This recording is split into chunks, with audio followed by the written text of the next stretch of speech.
Cristo Rei. Que vamos, né? Claquete! E aí, galera? Beleza? Bem-vindos aí ao quinto vídeo do canal Zapolítica e a gente vai chegar à marca histórica de 100 seguidores. Pô, faltam vários zeros aí pra gente chegar lá, hein? Legal. A gente vai falar um pouquinho hoje de memória e negacionismo sem ser muito clichê, eu juro.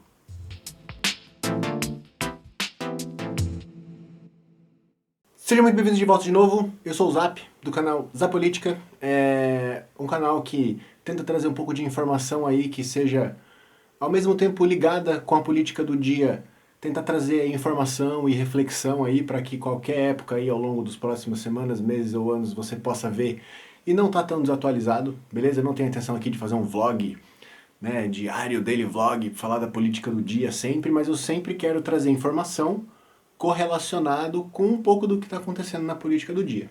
Beleza? Então quando a gente fala em memória voltada para política, nossa, a gente já ouve várias coisas, né? Ah, o brasileiro não tem memória. Nossa, como é que pode essa galera aí que fica apoiando certos tipos de coisa, parece que não tem memória das coisas, né? A gente que nega a própria memória, enfim. Vamos tentar, como diz o nosso querido Dead Consense, vamos ver direito isso daí. Memória, a gente pode classificar de várias formas, né, gente? É uma coisa, assim, muito sutil, muito presente no nosso dia a dia, é presente na nossa psique, a gente está constantemente lembrando de coisas, né? Enfim, é um tema muito amplo dentro da comunicação, né? Não tenho intenção nenhuma de chavar ele aqui inteiro. Então, assim, tem a memória escrita, tem a memória falada, tem a memória gravada, tem, né, dentro dos próprios relatos de memória, tem diversos tipos, mas hoje eu vou focar em três. A memória individual, a memória coletiva, ou social, né? E a memória histórica. A memória individual, como a gente pode pensar intuitivamente, é a memória do indivíduo, é a memória que você desenvolveu ao longo da sua vida, ao longo das suas experiências, né, ao longo da sua vivência, e ela meio que forma a sua identidade. Não vou falar de identidade aqui, identidade é um tema para outro vídeo, beleza? Vou focar na memória. Então assim, a memória individual, que a gente pode já classificar ela, que vai diferenciá-la de todas as outras, é que ela necessariamente é uma memória vivida. Você viveu essa memória. Você, como indivíduo, viveu a sua memória. Beleza? Só que, o que é a memória coletiva, então? Alguns autores chamam essa memória coletiva de memória social. Aqui, se eu falar memória coletiva ou memória social, vocês podem entender como sendo essa segunda categoria, né, que a gente está falando aqui agora. Ela é uma memória que ela foi vivida por você ou pelos seus antepassados próximos. Né? Então você tem contato direto com a vivência dessa memória, seja por você ou pelos seus pais, né? Já pelos seus avós, quem conhece os bisavós pode ser, né? Hoje em dia muita gente conhece os bisavós e tal. Então assim, é uma memória que você tem muito mais proximidade. Né? Ela é uma memória contada que ela permeia todo o inconsciente ali coletivo da região onde você nasceu, onde você cresceu, onde você trabalhou, né? E aí agora como que a gente correlaciona a memória coletiva da memória individual? Você concorda comigo que é impossível você ter uma memória individual sem a memória coletiva? Nossa, Zap, você tá falando que o seu marido vai com as outras influenciado pelo meio. Não, você é um ser humano, você é um ser social.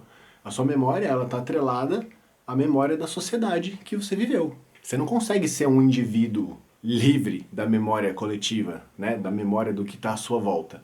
Imagina, vamos dar o exemplo de uma escola. Todo mundo aqui tem uma lembrança, tem uma memória individual do seu tempo de escola, né? Das menininhas da escola, dos menininhos da escola, das professoras, das matérias que eram mais fáceis, mais difíceis. Só que, mesmo dentro da escola, cada pessoa ali tinha uma memória individual diferente. E essa memória individual estava contribuindo para essa memória coletiva, certo? Então assim, é impossível você ter uma memória individual que não é afetada por uma memória coletiva, certo? E tanto a memória individual quanto a memória coletiva, elas acontecem no espaço. Espaço? Como assim? Dá uma olhada no outro vídeo, a gente já falou um pouquinho sobre território, espaço, não vou me estender muito nisso. Beleza? Agora, a memória histórica é aquilo que a gente chama de história com H maiúsculo. Ela tem toda uma competência, né, de análise socioeconômica e política que, através da correlação entre as coisas que acontecem, ela é escrita. É a história com H maiúsculo, é a ciência social história, certo? Então, assim, ela é uma memória que gera uma identidade nacional, certo? É uma memória que faz com que você tenha a noção da identidade de uma nação. Ela gera a identidade nacional. É uma memória, gente, que diferentemente das outras duas, ela não foi vivida. Ninguém que vive aqui hoje, salvo exemplos que a gente não vai entrar aqui, não viveu a escravidão. Ninguém aqui viveu a Primeira Guerra Mundial, ninguém aqui viveu a Segunda Guerra Mundial, ninguém aqui viveu a independência do Brasil.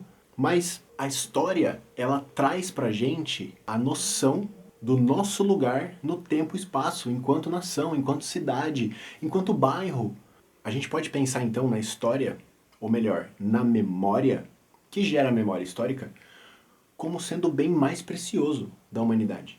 Né? Por isso que as pessoas vão para a Europa visitar as igrejas, os museus, vêm aqui para o Brasil visitar pontos históricos, vão fazer walking tour em São Paulo, no Rio de Janeiro, para conhecer a história daquele país. Porque são as coisas que acontecem ao longo da história que trazem essa memória para os cidadãos e fazem com que exista essa noção. Quando você pensa na sociedade francesa, a gente sabe o que aconteceu lá. A Revolução Francesa está presente na memória de todos os cidadãos da França, certo? Na Rússia, pô, a maior revolução popular da história já vista. Fica aqui a recomendação da série do Netflix, Os Últimos Czares e Trotsky, para quem quiser se aprofundar um pouco mais nisso, é muito interessante, porque muitas vezes a Rússia pra gente é um grande ponto de interrogação. Né? Enfim, voltando. É muito valioso isso porque faz com que a gente possa se localizar no tempo e espaço. Não quero ser redundante. Mas então perceba a importância da memória histórica na memória coletiva. Porque se a memória histórica está presente na memória coletiva, a gente, através dessa relação que a gente já aprendeu sobre memória individual e memória coletiva, faz com que a gente tenha essa noção mais ampla, certo? Legal. O que a gente pode dizer então da palavra que está muito em voga hoje em dia, que é narrativa? Pô, narrativa, na minha percepção, é o controle das memórias coletivas. É o controle daquilo que você está vivendo ou viveu há pouco tempo nas últimas gerações. A narrativa, ela vai controlar e ajustar fatos recentes, como por exemplo, questões escravocratas que aconteceram ontem aqui no Brasil, a ditadura militar, foi golpe, não foi golpe, né? E, enfim, coisas que vão fazer a gente criar nossa memória individual de acordo com essa memória coletiva. Então, assim, se a memória histórica não está presente na memória coletiva, a gente acaba criando a nossa memória individual de acordo com essas narrativas que nos foram contadas. E a memória coletiva, gente, ela é muito mais fluida do que a memória histórica. Você não pode apagar a memória histórica e reescrever. Não se reescreve a história, certo? E isso gera fenômenos bizarros, como, por exemplo, a discussão em alguns lugares aqui no Brasil se o nazismo foi de direita ou de esquerda. Aprendam lá com a Nilce e o Leon um pouco mais sobre isso, se vocês quiserem. O que é alienação, então? A alienação ela pode ser considerada como um distanciamento da memória histórica, né? E um pouco interesse de processar e refletir em cima da memória coletiva. Então, isso pode ser intencional por parte de governantes, comunicadores? Pode, isso pode ser uma consequência da falta de educação, não falta de educação, né? Mas falta de instrução da sociedade? Pode. Mas o que isso gera, gente? O que gera a sua memória individual ser composta da memória coletiva e a memória coletiva está distante da memória histórica?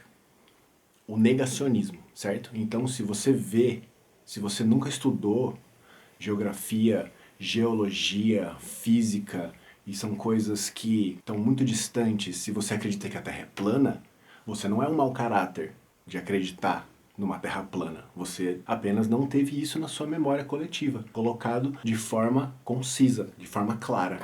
Então o que eu estou querendo dizer com tudo isso? Muitas vezes a gente pega negacionistas históricos, pessoas que viveram na época da ditadura e não viram pessoas serem mortas, não viram pessoas sendo torturadas, foram totalmente bloqueadas dessa memória coletiva por parte da mídia. E a gente olha para essas pessoas como sendo mau caráter, como pessoas que têm má intenção. Enquanto, na verdade, gente, Se você tem uma informação que você acredita que outra pessoa não tem, você não pode ser prepotente de achar que aquela pessoa é inferior, ou mal informada, ou alienada, ou mau caráter. Porque até então, poucos anos atrás, você também provavelmente não tinha essa informação. A reflexão que eu quero propor aqui é que a gente precisa ter um pouquinho mais de calma na hora de ter certos tipos de diálogo em relação a assuntos que muitas vezes a gente tem a memória, né, daquilo, a memória histórica, no caso, e tentar trazer de uma forma gentil, tentar trazer através do diálogo e não virar o olho, bater a porta e brigar com a família. Beleza, gente? Espero que tenha sido legal. Vou deixar aqui uma indicação do vídeo da Rita, do canal Tempero Drag, que ela falou exatamente sobre isso, mas mais voltado para a questão das estátuas, que são, querendo ou não, representações físicas da memória histórica da sociedade onde essas estátuas foram colocadas, né? E como a gente pode lidar com isso de uma forma bem didática, linda. Recomendo fortemente. Valeu, galera. Bom, deixa o joinha aí, se inscreve no canal, manda pros amigos, manda pra família. Show de bola? E espero que vocês tenham gostado e até a próxima.